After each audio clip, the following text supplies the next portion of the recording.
네, 그 다음으로 또 말씀을 드리도록 하겠습니다. 네, 아까 이제 바이오 에너지 말씀을 드렸는데요. 바이오 퓨어에 대해서 저희가 한번 보도록 하겠습니다. 바이오 퓨어의 정의 자체를 이제 한번 살펴보면 여러분 이런 내용들은 시험에 나오니까 반드시 기억을 하시기 바랍니다. 어, 예, 바이오 퓨어 같은 경우는 일단 액체 상태의 바이오 에너지, 협의로는 바이오 에너지 자체를 의미하게 되는데요. 일단 바이오 에너지 1세대는 아까 제가 당, 전분, 뭐 단백질계 이런 것들을 다 말씀드렸는데요. 여보세요. 당, 마이크 켜져 있어. 진짜?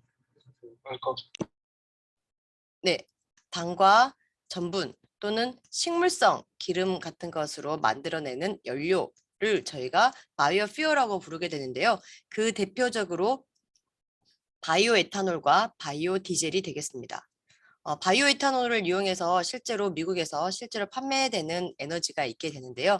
옥수수, 사탕수수와 같은 이런 식물의 전분을 이용해서 당을 발효해가지고 이 에너지를 만드는 것이 에탄올을 만드는 것이 바이오 에탄올이 되겠습니다. 바이오 디젤은 무엇이냐? 유채나 콩 이런 애들은 대표적으로 오일을 만들어내는 식물성 기름을 굉장히 많이 함유하고 있는 것인데요. 이 기름을 에스테로화 해가지고 만들어내는 것이 바이오 디젤이 되겠습니다. 뒤편에는 바이오 에탄올과 바이오 디젤을 어떻게 만드는지에 대한 계략적인 모식도를 보여드릴 예정인데요. 이러한 이 1세대 바이오 연료들은 방금 보시는 것처럼 이와 같이 바이오 에탄올이나 바이오 디젤과 같이 당이나 전분을 이용해서 만드는 것이 되겠습니다. 2세대 바이오 연료의 경우는 우리가 먹거리로 사용하는 것 아닌 비식량 작물을 이용해서 이런 또는 비식용 부분들을 이용해서 특히 이제 섬유질의 바이오매스를 이용해서 만드는 연료를 저희가 제2세대 바이오 연료로 부르고 있습니다. 그런데 이 당으로 전하는 과정 자체가 어렵다는 이런 문제점을 가지고 있습니다. 여기에 사용되는 대부분은 식물 셀룰로스와 다양한 종류의 글래스 정도. 이 글래스들은 보통 우리가 잡초들인데요. 이런 것들을 활용을 하고 있습니다. 잡초라기보다는 이런 뭐라 그럴까? 그냥 들판에서 자라는 여러 가지 식물 종들인데 특히 화분과 종들이 되게 많습니다. 3세대 바이오 연료입니다. 이 3세대 에너지가 사실은 굉장히 많이 요즘에 각광을 받고 있는 건데요. 미세 조류를 기반으로 해서 연료를 만들어내는 것입니다. 미세 조류들을 뭐라고 하냐면 우리 이제 낙동강이나 이런 곳에서 영산강 이런 곳에서 여름 되면은 녹조 라떼 해가지고 조류들이 엄청나게 많이 번성하는 걸 볼 수 있는데요. 일단 이런 조류들은 미세 조류 안에 포함되고 있는데 이러한 조류들이 우리의 그 식수원에 나쁜 영향을 미치기 때문에 저희가 이제 좀 좋지 않게 생각을 하고 있지만 이런 미세 조류들은 광합성도 할 수 있을 뿐만 아니고 그러니까 조류 자체가 이런 식물계로 포함이 되고 있기 때문에 이거는 이제 미생물이 아니고 조류는 광합성을 할 수 있는 식물이 되겠습니다. 여튼 식물보다도 태양 에너지 이용 효율이 약 25배나 높고요. 그리고 이산화탄소 고정 능력은 식물에 비해서 15배나 높고요. 특히 식물의 경우에는 물도 엄청 많이 필요한데 얘네들 자체가 굉장히 빠르게 자라고 그리고 에너지 효율이 태양 에너지 효율이 굉장히 높기 때문에 사실은 식물보다도 더 좋은 바이오 연료로 사용할 수 있는 그런 특성을 가지고 있다라고 보시면 되겠습니다. 그래서 슈거 크롭들을 여러분들께서 지금 보고 계시고요. 당질류를 만들어낼 수 있는 당분들을 만들어낼 수 있는 것들입니다. 사탕수수, 사탕무 이런 것들이 있고요. 그리고 스타치를 만들어내는 것, 전분 계열이 되겠는데 이런 옥수수, 벼, 보리, 밀, 네, 벼, 보리, 밀 이런 것들은 먹거리이기 때문에 사실은 상당히 부담을 가지고 있다라고 보시면 되겠고요. 그리고 언더그라운드, 이 땅 속에 있는 당질계를 보시면 전분계를 보시면 카사바나 감자나 고구마입니다. 저희가 대체적으로 식량 작물이라고 부르고 있는 것들의 대부분을 포함하고 있기 때문에 약간의 우리 먹거리랑 겹쳐서 문제점을 좀 야기할 수 있을 가능성이 상당히 높다라고 보시면 되겠습니다. 특히 이제 이 부분을 좀 많이 활용을 할 수 있으면 좋은데요. 아까도 말씀드렸다시피 리그닌이나 이런 것들은 분해가 거의 난분해성입니다. 분해가 잘 되지 않습니다. 그래서 이런 것들을 분해할 수 있는 미생물을 개발해내신다면 여러분들이 정말 돈방석에 앉을 수도 있다 하는 부분들을 좀 기억하시고 계시면 좋겠고요. 이런 농산 폐기물이랄지 임산 폐기물 이런 것들을 좀 많이 활용할 수 있으면 좋겠다. 왜냐? 이 위쪽은 먹거리랑 겹치니까요. 그러면 도대체 이런 바이오 연료들을 어떻게 만들까 하는 부분들을 한번 살펴보도록 하겠습니다. 일단 옥수수가 있어요. 특히 옥수수의 이제 열매인데요. 옥수수의 열매를 이와 같이 잘게 분쇄기를 이용해서 잘게 빻게 됩니다. 이렇게 잘게 빻은 것을 이와 같이 당분만 골라낼 수 있도록 저희가 증류나 이런 여러 가지 과정을 포함해서 당분만 골라낸 다음에 증류 과정을 통해서 드디어 에탄올을 만들게 되는데요. 에탄올이 물보다도 더 끓는 점이 더 위로 높기 때문에 이렇게 해서 이렇게 에탄올이 나오게 되고 이 에탄올을 이용해서 자동차 대체 연료로 사용을 하게 되고 여기에서 다시 자동차 연료를 사용하는 과정에서 이산화탄소가 배출되게 되면 이렇게 배출된 것이 다시 옥수수가 활용해서 다시 옥수수를 만드는데 광합성에 활용을 하게 된다. 이러한 과정으로 옥수수를 이용한 이 에탄올을 만들어낼 수 있는 것입니다. 그렇게 해서 지금 보시는 것처럼 이와 같이 실제로 에너지를 이렇게 만들어내는 과정을 저희가 볼 수가 있는데요.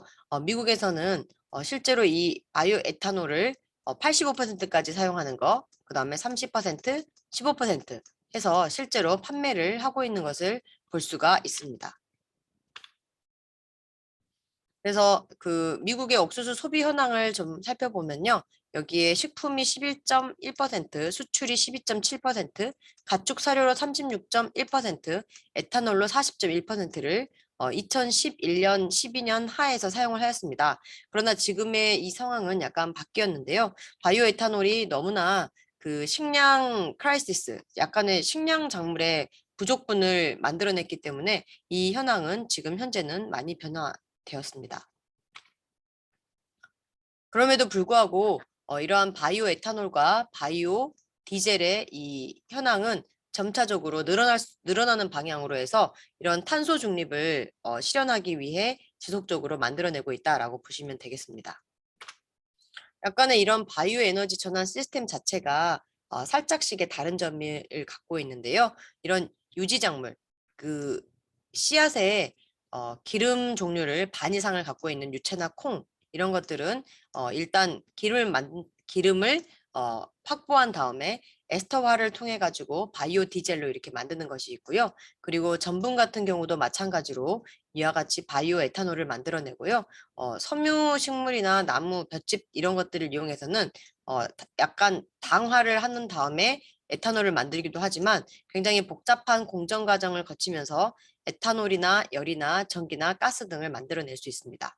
이 부분이 잘 활용될 수 있으면 최고로 좋은 어떤 뭔가를 만들어낼 수 있을 텐데 아직까지 기술이 그렇게 많이 개발되지 않았다라는 것이고요. 이 섬유소나 유기성 폐기물을 이용해서 어떻게 이런 에너지를 만들어낼까 하는 부분을 살짝 살펴보면 일단 목질개 자원을 활용해서 이렇게 잘게 일단 잘라낸 다음에 잘게 부시는데 잘 부셔지지 않아요. 그래서 효소를 활용해서 리그닌 분해 효소와 당화 효소를 이용해서 일단 당화액을 만든 다음에 효모 등을 이용해 발효를 해서 바이오 에너지를 만드는 형태를 띠고 있습니다. 여기까지 저희가 지금까지는 이제 이런 여러 가지 바이오 에너지를 어떻게 만들어내나에 있어서 바이오 에너지 중에서 바이오 에탄올, 그리고 바이오 디젤, 그리고 에스터바를 통한 바이오 디젤, 그리고 목질개 자원을 활용한 바이오 에탄올을 한번 살펴보았는데요. 제가 제3의 어떤 에너지를 만들어낼 수 있는 미세 조류, 그리고 또 이런 목질개를 분해할 수 있는 미생물 개발 이런 것들이 앞으로 어려운 과제로 남아있기 때문에 이런 것들에 대한 미래 연구자들이 여러분이 되시면 되게 좋겠다라는 생각을 갖고 있습니다. 어떤 형태로든 이런 연구는 지속성을 가지고 있기 때문에 이런 탄소 중립을 유지하기 위해서 이런 데 좀 여러분들이 좀 기여하실 수 있으면 좋을 것 같습니다. 하여튼 미세조류 바이오 디젤 생산 및 활용 이런 것들은 굉장히 많은 각광을 받을 수 있는 그런 부분이다라는 말씀을 드렸는데요. 이런 미세조류를 이용해 조류도 마찬가지로 조류라는 것 자체가 식물에 포함된다라는 말씀을 드렸는데요. 조류를 이용해서 이런 복잡한 공정 과정을 통해서 바이오 에탄올이랄지 바이오 디젤들을 만들어낼 수가 있는데요. 이 복잡한 모식도를 제가 설명을 드리려고 보여드리는 게 아니고요. 바로 제3의 바이오매스, 이 미세조류가 뜨고 있다라는 것입니다. 아까 곡물계가 제1세대, 목질계가 제2세대라는 말씀을 드렸는데요. 미래의 제3세대 바이오매스로 인식되고 있는 게 미세조류가 되겠습니다. 특히 굉장히 유명한 과학 저널인 네이처에서도 이 미세조류를 녹색의 금이라고 부르고 있습니다.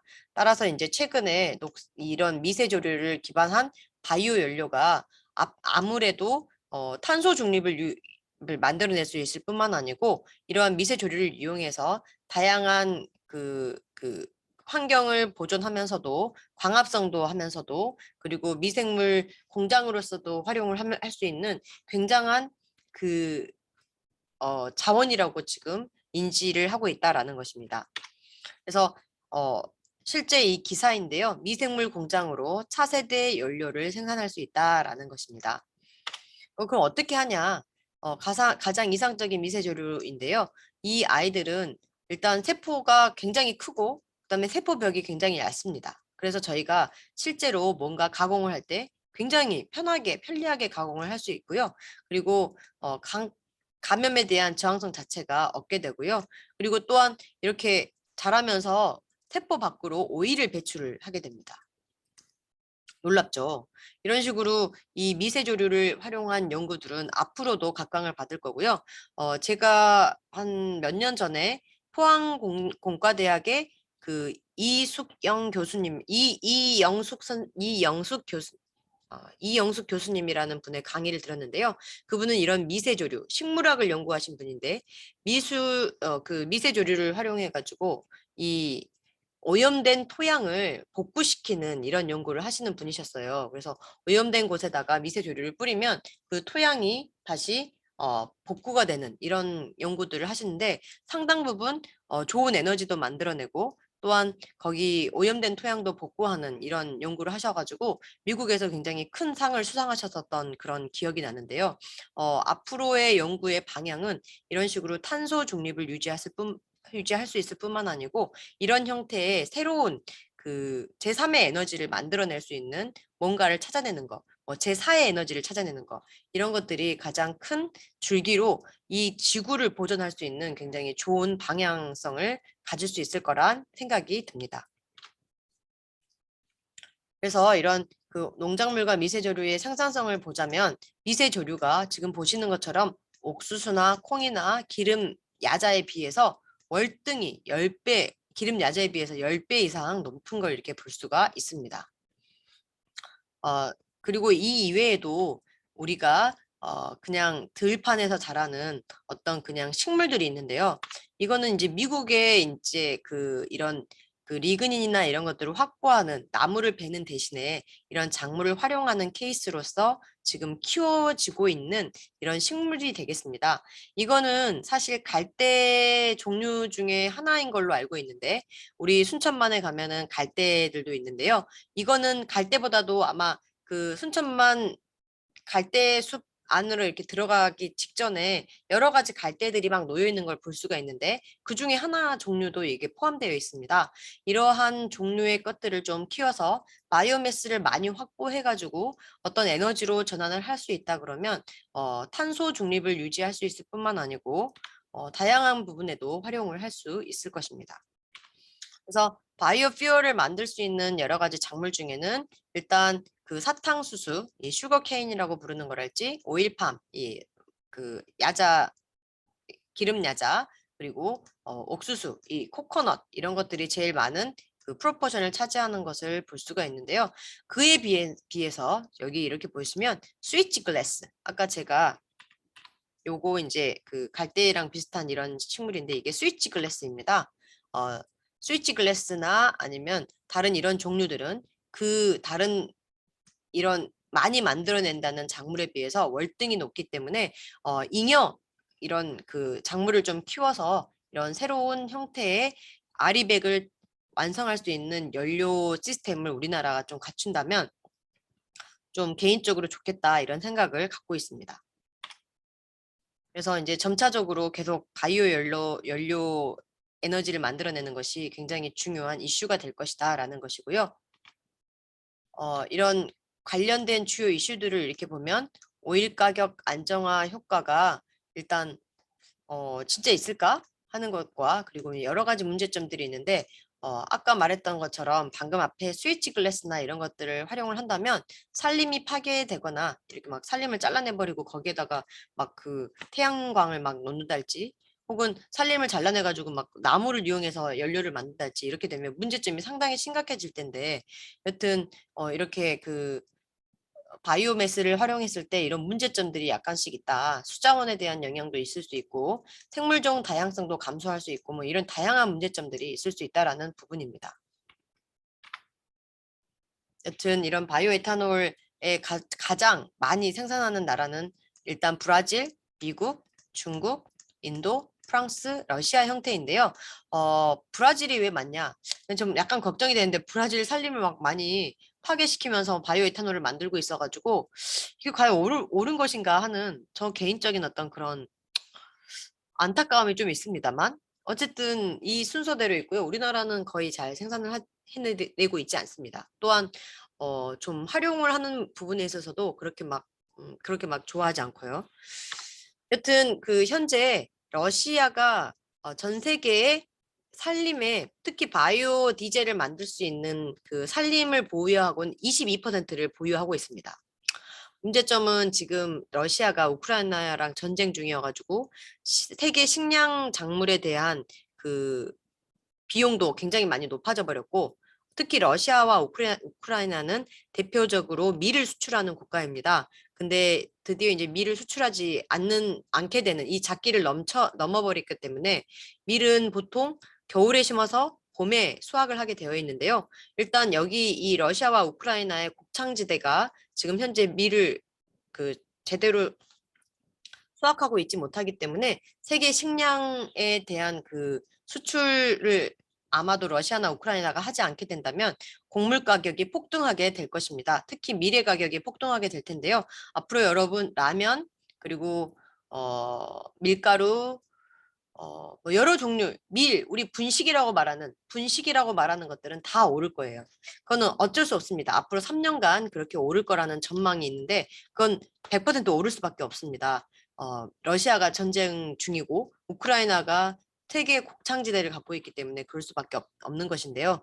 여튼 바이오 디젤 프로덕션 자체도 이렇게 보시면 EU가 보통 그 유럽 연합이 사실은 디젤을 이용한 자동차를 가장 많이 활용을 하고 있죠. 그래서 EU가 지속적으로 계속 늘어난 구조로 갔고, 그리고 또 그다음에 미국, 브라질 이 형태로 이렇게 가고 있고요. 이러한 바이오 에탄올이나 이런 연료 자체가 다양한 에너지를 통해서 포함되고 있다. 그리고 바이오매스의 식량 자원 자체를 보면 나무나 식량 작물이나 초본이 이렇게 활용이 되고 있는 것을 볼 수가 있습니다.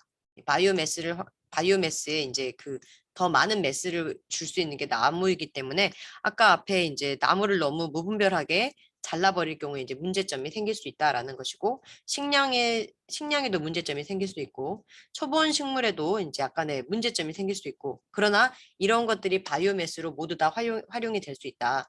그러나 또 한편으로는 없어지면 어떻게 하지? 라는 걱정을 덜 수 있는 게 무엇이냐? 바로 탄소 중립을 유지할 수 있기 때문입니다. 여튼 이런 그 바이오 연료로 사용되고 있는 다양한 작물들을 여러분이 보고 계시는데요. 그 중에 이제 셀룰로스를 가장 많이 포함하고 있고, 그리고 여러 가지 그 야자수랄지 아니면 이런 다양한 바이오 연료를 활용할 수 있는 특히 그 야자수는 좀 약간 슬픈 게 무엇이냐면 기름 야자인데요. 특히 동양의 인도네시아나 말레이시아 이런 지역이 야자를 많이 키울 수가 있는 딱 좋은 국가이잖아요. 그렇다 보니까 그 나라의 원래 열대 우림 지역을 다 그냥 나무를 베버리고 거기를 야자수풀을 만든다는 게 진짜 굉장히 큰 문제입니다. 생물 다양성이 파괴가 될 뿐만 아니고 그 나라의 자원이 감소되고 또한 그 산소를 많이 생산할 수 있는 나무들이 굉장히 많이 파괴돼 버리기 때문에 그런 문제점을 갖고 있는데 이게 이제 선진국이 나쁜 애들이 것이 무엇이냐면 자기네 나라가 야자를 수입할 테니까 니네가 야자를 기를래? 라고 하면 후진국이나 아니면은 개발도상국에서는 그 일을 할 수밖에 없습니다. 자기네 나라에서는 절대 하지 않는 일들을 이런 그 가난한 국가에다가 이렇게 너희 거 수입해 줄게 라고 하면서 그런 현상들이 벌어지는 것 자체가 저는 좀 약간 개인적으로 붕괴하는 일들인데요. 그런 일이 벌어진다라는 것이고요. 여튼 이러한 그 이산화탄소를 감축할 수 있는 굉장히 큰 것들이 대부분은 이제 이런 바이오 아리백을 좀 저희가 실현하는 그런 길이 될 것이고요. 우리나라 농촌진흥청에서도 국립식량과학원에서 바이오 에너지 작물 센터를 가지고 있으면서 어떻게 하면 바이오 에너지를 저희가 이제 좀 많이 확보하고 그리고 실현할 수 있을까 하는 이런 국립식량과학원의 바이오에너지 작물센터가 존재하고 있습니다. 아까 이제 저희가 이 에너지의 한계점에 대해서 제가 이제 마지막으로 살짝 말씀을 드리겠다라고 했는데요. 신에너지가 이렇게 있고 재생에너지가 있는데 재생에너지의 범주는 제가 이렇게 말씀을 드렸고요. 그 에너지에도 한계가 약간 있다. 바로 태양광은 발전의 단가 자체가 너무 높기 때문에 좀 그런 문제점이 있을 수 있고 그리고 조력의 경우에는 환경 영향이 너무 크기 때문에 가끔 이제 내가 더 에너지를 만들고 싶어. 만들 수가 없습니다. 그런 문제점이 있고 풍력도 간헐성을 가지고 있는 그런 문제점을 가지고 있다라고 보시면 되겠고 바이오매스는 너무 그 식량 작물에 포커스를 두게 될 경우에는 식량난을 초래할 수 있는 그런 문제점을 가지고 있다라고 보시면 되겠습니다. 그럼에도 불구하고 탄소 중립을 완벽히 저희가 뭔가 만들어낼 수 있는 거. 그래서 제가 곰곰이 오늘 이제 강의 시간을 계속 이렇게 말씀을 드리고 있는데 사실은 미세조류를 뭔가 잘 활용을 하게 된다면 식량난을 초래하지도 않으면서 그리고 굉장히 그냥 바이오매스를 중에서도 이런 그 환경 파괴적이지 않으면서 어떤 재생에너지를 만들어낼 수 있는 굉장히 좋은 자료인 것 같아요. 그런 부분들을 좀 저희가 눈여겨보고 우리나라의 경우에는 약간 좀 많이 아직 그 다른 나라에 비해서 뒤떨어져 있기 때문에 더 빠르게 치고 올라갈 수 있다 그러면 약간 미세조류를 좀 많이 활용해 보면 어떨까 이런 식물학자들이 그런 쪽으로 좀 많이 그 연구를 좀 해봐 주시면 어떨까 하는 그런 소망이 있습니다. 하여튼 그래서 이런 저희가 재생에너지를 만들어내서 푸르른 지구, 제가 이제 가이아의 복수 막 이런 거를 지난 시간에 이렇게 말씀을 드렸는데요. 그런 것들을 좀 더 저희가 복수를 당하지 않도록 좀 미리 좀 잘 해결해 나가면 어떨까 하는 그런 저의 작은 소망을 갖고 오늘 강의를 마치도록 하겠습니다. 네, 오늘 이제 강의가 끝났기 때문에 이제 여러분 마지막으로 사진을 찍으려고 하는데요. 혹시 네, 비디오를 켜주시면 사진 찍고 강의를 마치도록 하겠습니다. 네, 조금만 더 기다리도록 하겠습니다. 그 화상을 아직 켜지 않으신 분들이 있으셔가지고 네, 빨리 들어오셔가지고 켜주세요. 권유진 학생, 김기태 학생, 조현상 학생, 정주은 학생, 조예림 학생, 정국형 학생, 네, 안 계시나 봅니다. 여튼 사진을 찍도록 하겠습니다.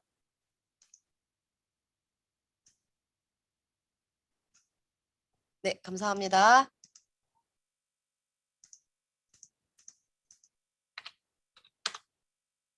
네, 그 다음 장 찍도록 하겠습니다.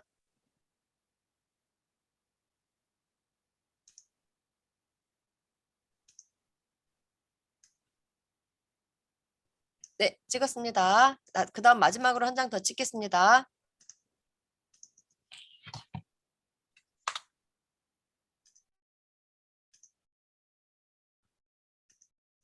네, 찍겠습니다. 아니요, 찍겠습니다. 잠깐만요, 찍겠습니다. 아직 못 찍었어요. 네, 찍었습니다, 여러분. 나가셔도 괜찮습니다. 오늘 수고하셨습니다, 여러분. 다음 시간에 고맙습니다. 뵙겠습니다.